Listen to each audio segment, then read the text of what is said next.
I reckon you wrote the standout piece on the weekend about the shifting sands in the centre-right vote here and overseas. Before we go, give us your reflections on the weekend, how it fell out for both major parties, because there's a lot in the result, yes, for the Liberal Party, but also Labor too. Yeah, Peter, so thanks very much for your thoughts on that piece. I think there is a crisis in democracy around the world, which is that people are losing faith in the democratic process, and the only thing they'll take from government really is cash.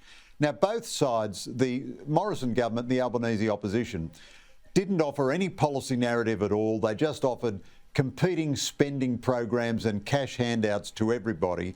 And the fact that more or less a third of the country voted for the coalition, a little bit less than a third voted Labor, and a third voted for every odd bod and fruitcake that you could find in the shop, that's not a good thing, because the Westminster system requires that a party or a coalition formulates a coherent program, gets elected on that program, implements the program, and then gets judged on how good it was.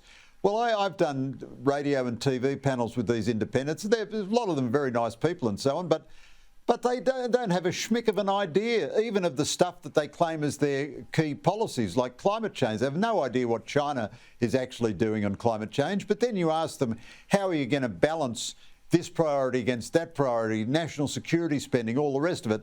And I did a panel with one independent who said, I'm neither government nor opposition. Well, what if half the parliament was independent then? Who's going to form a budget? Who's going to have a national security policy?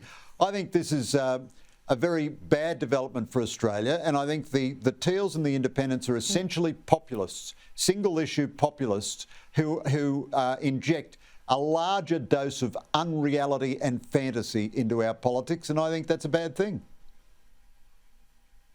We will watch it unfold over the next 3 years. I suspect at the next election, if it goes away, I think it'll go.